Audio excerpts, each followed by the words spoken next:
This is the new Toyota GR86 and it's a little bit like a kakapo. You have no idea what a kakapo is, do you? Well, it's a parrot that's nocturnal and ground dwelling. It can't fly and it comes from New Zealand. And the reason it's like this car is because it's about to go extinct and it's very, very rare. There's only 140 kakapos left in the world. In terms of the GR86, they're very rare as well. Toyota hasn't announced how many will come to the UK, but they've all sold out. In fact, they sold out in just 90 minutes. And being a naturally aspirated rear drive sports car, it's heading for extinction because of electrification. Anyway, in this video, I'm going to tell you everything you need to know about this car. I'm going to talk you around the exterior, show you the inside, see how practical it isn't. Going to take it for a drive, and of course I'm going to launch it to see how quick it is from 0 to 60 miles an hour, because I'm Matt Watson and you're watching Car Wow, and I don't even care that it's raining. I'm going to launch it anyway. My time might be crap, or it might be good. You'll find out how good a driver I am by how close my time is to the claimed figure from Toyota.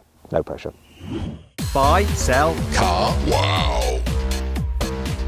Let's start this video by talking about the design of the GR86. So it's based on the same platform as the GT86, but all the bodywork is new. I like the rear end on it, this integrated ducktail spoiler, the curvaceous shapely lights, yeah, GR badging there, and twin exhaust pipes. They are quite fat, the pipes, but they are real. Look, there's no fakery. Very good, Toyota, keeping it real. Moving down the side, you've got 18-inch alloy wheels and they're painted black, and the design apparently has been inspired by Japanese swords. As you move down the side, you can see these integrated side skirts, once again looking very nice. Black door mirrors and big air vent there. The old GT86 had a horrible like plasticky badge there with 2 pistons and the 86 logo. That's much better. And they're functional, they work, and they're combined with this vent here to smooth airflow down the side and over the wheels. Here at the front, sort of reminds me a little bit of a modern day Supra, more so than the current Supra. And unlike the current Supra, there's no fake vents on this, they're all real, all do something. Once again, you've got your GR badge in there. I think it's really nice. I like it in this paint, though this paint is an optional extra. It's the only option on this car and it costs just under £1,000. Still, this is quite a decent priced car. The manual version of this, you can get an automatic as well, starts at just under £30,000. On the inside, the GR86 is a very driver focused car, so you've got a beautiful driving position. There's sufficient adjustment in the wheel, not loads, but enough. You sit right squarely to the wheel though, lovely, lovely, and nice and low, which is important in a car such as this. Also, the dash design, it's functional and sporty at the same time. I quite like it. You've got this stepped appearance to it. Materials at the top are squidgy. Go a bit further down there, we've got some scratchiness and a bit scratchy down here. That's fairly sturdy. I do like the layout though, it's all quite simple. So you got your heated seat controls there, your buttons for the drive mode and the stability control, manual handbrake, manual gearbox, all good. And you control the climate through this section of buttons here. Plus, look, you have the climate control buttons in these dials themselves. Reminds me a little bit of an Audi TT, though the interior isn't quite as nice as that car. And if you want to see my full in-depth video review of the Audi, click on the pop-out banner up there for the link in the description. But it's easy to set your temperature, and it's good that you don't have to do the temperature controls through the touchscreen, which is an adequate touchscreen. Fairly basic, to tell you the truth. Doesn't have inbuilt satellite navigation, but it doesn't matter because you're just going to connect your phone and use Apple CarPlay or Android Auto if you're normal. Now, in terms of storage, the glove box on this car is 25% bigger than on the GT86, even though a lot of the other things are very, very similar. Look, it's a decent size for a sports car, that. Speaking of which, you've got some door bins, which are a reasonable size as well. I like the fact that you get some suede-like material up here on the door. The door trims are quite soft and squidgy as well, though there is some scratchy plastics. I also like the fact that you have big sun visors, which is great when you're driving into oncoming sun, and big vanity mirrors with nice lights in them. And look, I like the lights here as well. Sometimes the lights inside a car are real faff to operate. These are just dead simple. You just press the light and it works exactly as you think it should. Sometimes they don't. I don't know why. Now, another thing that you got are some beautiful sports seats which hold you nicely in place when you're going quickly. Important on a car like this. And once again, you've got that suede-y effect material here. It's all very nice on the inside. Functional, sporty, feels well made, just not the poshest. But what do you expect? Now I'm going to have to do the hard thing. Let's check out the back seats, because this is a 4-seater, more like a 2+2, as you'll see now. Pull this lever. This, yeah. Oh. Really? You have to do that? No. If you have a quick look here, you'll see there is no space for your legs when someone's sat in the front. Darren, can you come round and sit in this driver's seat for me, just to illustrate what it's like if you ever dare to carry someone behind you? It's the kind of discomfort you're going to cause. Get into your ideal driving position, can you? Yeah, I don't think that's going to happen. Okay, let me get my legs up a little bit. Try now. Is that your ideal driving position? Don't be frightened, get it exactly where you want it, yeah. So you can sort of make this work. Then my head is pressing quite hard against the back window. Still, better to have these seats than those seats. And look, you've got some Isofix anchor points there. And you can fit a child seat in the back of here. Bit of a fiddle sometimes trying to locate actual anchor points which are hidden in there. And you do have to move the front passenger seat quite a way forward. But you can sort of make it work. And it's the kind of car that you will try and make things work because you just want it because it's just totally awesome. Although this bit isn't quite so awesome. Oh well. It's a similar story with the boot. So depending on which way you look at it, it could be massively compromised or actually a bit of a bonus. For instance, oh God, I keep on forgetting where the button is. I think it's down there, but it's actually just there. Annoying. I'm sure you get used to that if you own this car. Anyway, the boot capacity, 226 litres. So it's half the capacity of a BMW 2 Series, but it's actually twice the capacity of a Mazda MX-5. And because you can fold the back seats down, you can do some serious Christmas shopping with it. I went shopping for Christmas, look. I bought a Christmas tree. And amazingly, I could carry it in this sporty car. Ah, there we go. It fits.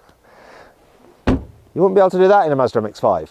I guess you'd just like fold down the roof and have it sticking upright. Which just brings on to the point of the fact it's a bit of a shame you can't get a convertible version of this GR86 because that will rule it out for some people, though you can't really buy one anyway because they're all sold out. That brings on to 5 annoying things about this car. There is a distinct problem with the location of the cup holders. I'm driving along in my manual car. I want to change gear quickly. Oh dear, everything is very wet. Unlike some other cars, the reversing camera doesn't have a wash function, so it gets covered in crap. And if you want to see out of it, then you have to get out of the car and give it a wipe. And now you can see me. A sporty car such as this should have a very loud and aggressive, "Get out of my way!" sort of horn. But instead its horn sounds like this. Excuse me, would you mind just sort of letting me past if you don't mind?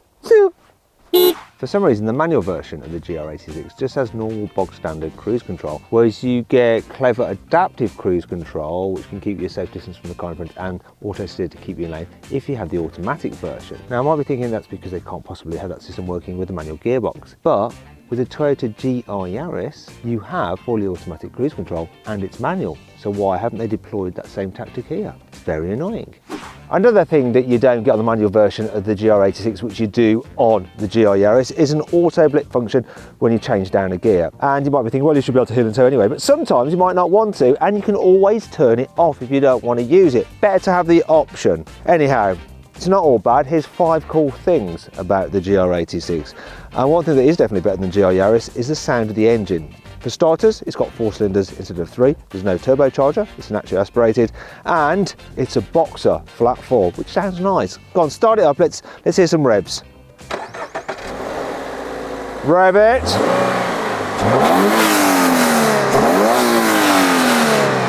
More.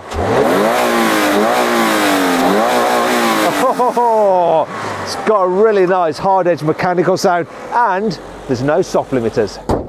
There's no ratchet system for the seat back recliners. No, you get good old Toyota style one handle, simple release. So you can be like,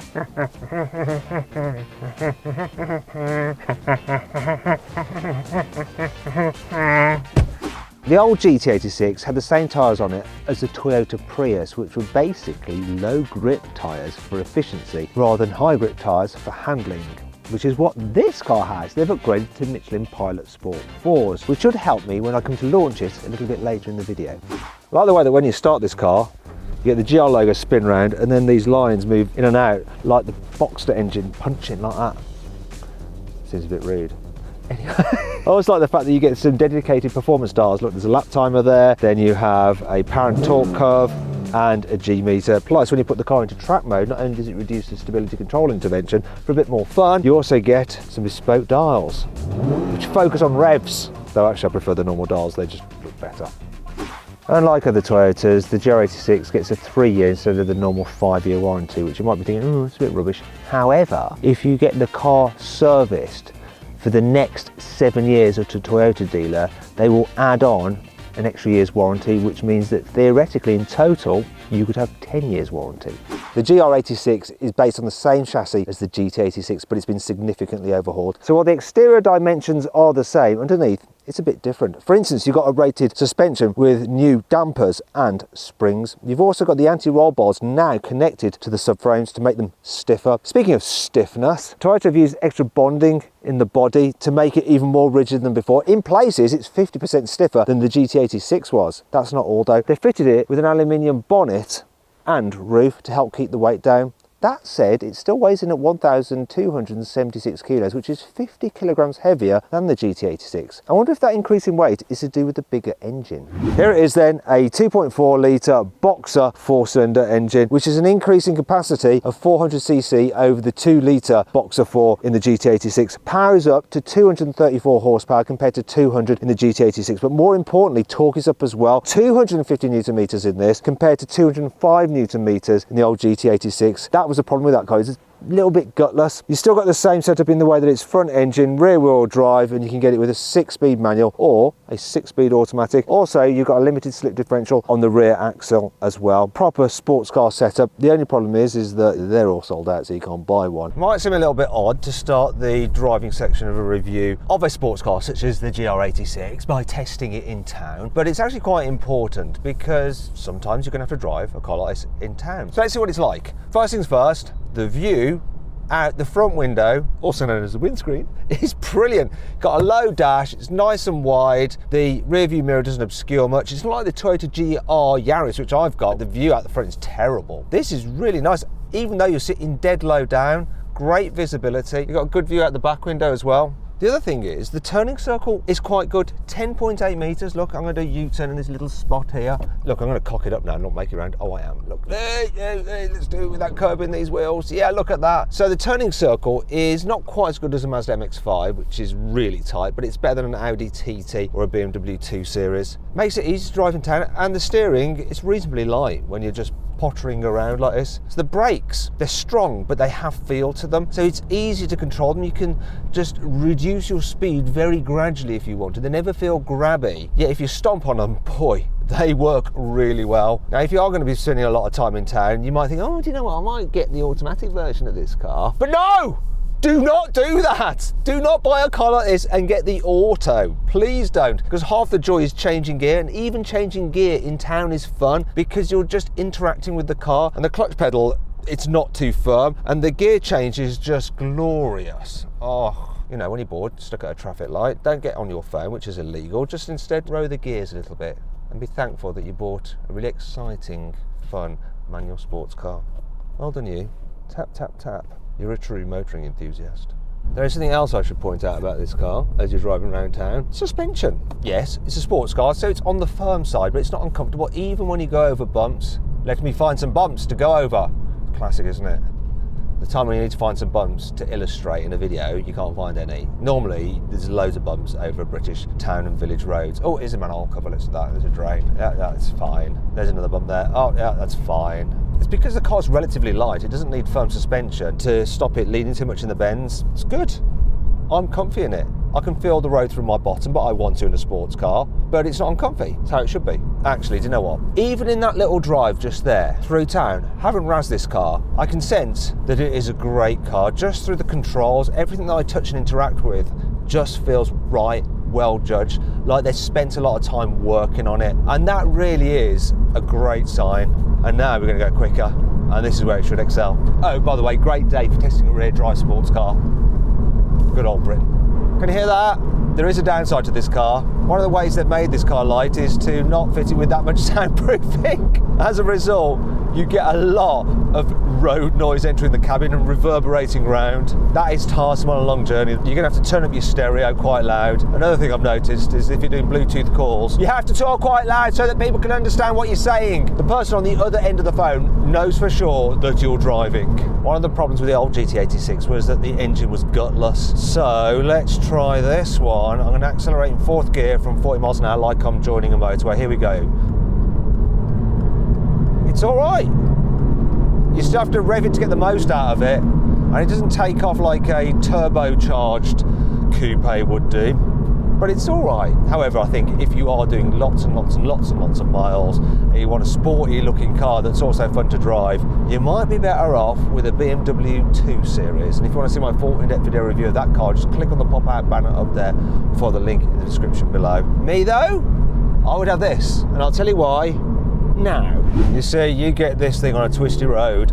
Oh, and it's just so f***ing awesome. I love it. I prefer this than the old GT86. The extra power makes a difference. So you can just control the car a bit better. You don't have to rev the nuts off it so much, even though you do rev the nuts off it still. But that mid-range punch just gives you more control. So when the back end starts to slide, you can apply some throttle.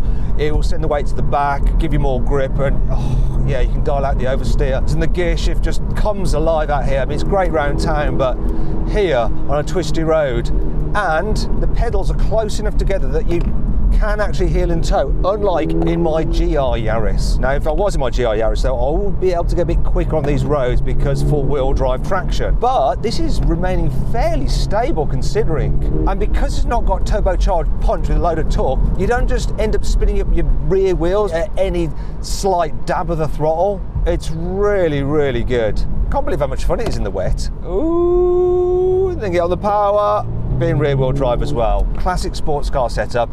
Engine at the front, rear wheel drive, limited slip diff as well for improved corner exiting traction. It just delivers everything you want it to this car. It's the kind of car that you just take out for a drive, and even though it's fun, it doesn't feel like a compromise to live with either. Plus, you've got the benefit, the fact it's a Toyota, so you know it's going to be reliable, and you've got that long warranty. I'm not making a profit on selling this to you. I don't need to sell it to you. Toyota doesn't need me to sell it to you. They've all been sold. It doesn't matter. But if you can somehow get your hands on one, do it. You will not regret it. This is my kind of car. The GR86 is supposed to do 0-60 in 6.3 seconds. I'm going to see what it will really do with my specialist timing gear here. It's very wet. Come on. Got gear change though. 6.93! That is crazy. In these conditions, I can't believe it put its power down. If it was dry, I'll easily do 6.3. For those of you who are thinking, oh, you'd been quicker if you had the automatic. Well, actually, no. Toyota says it's 0.6 of a second slower to 60 anyway. So that time that I did is the same time as the auto would have done in the dry. So there we go.